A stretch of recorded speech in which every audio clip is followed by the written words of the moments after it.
Ito yung favorite talaga namin na hindi namin kayang tiisin. Dahil siya na nagda-diet, ako na lang yung kakain this time. Naging hobby na lang namin kumain dito.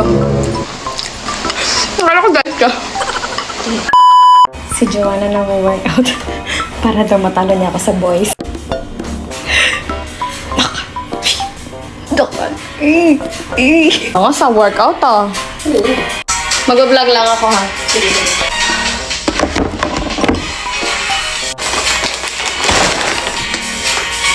Ayan.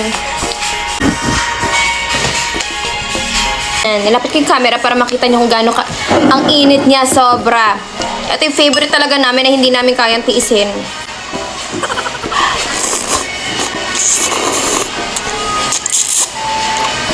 Grabe ang hangin. Ang sarap. Solid.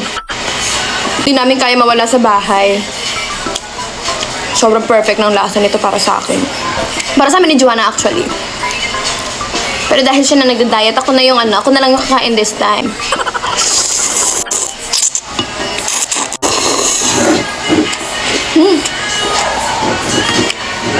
Grabe. Iba talaga dedication mo ngayon, friend, no? Yes. Kailangan ko talaga. True. Para mas maraming boys yung lumapit. Kaya mo yan. Go.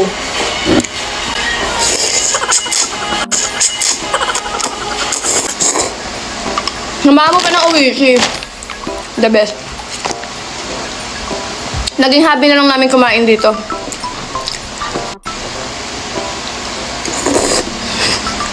Akala ko diet ka.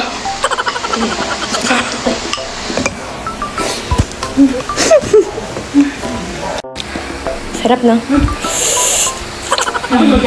Iba yan. Iba feeling na kumakain ng gano'n, no? Hindi natin kaya ng walang isang gabi niyan. Pagod. Pwede ka mag-workout habang kumakain ng ganyan. Ha? O, para bang kumakain ka, nababurn mo na yung fats. Hindi ako. Mapagod ako.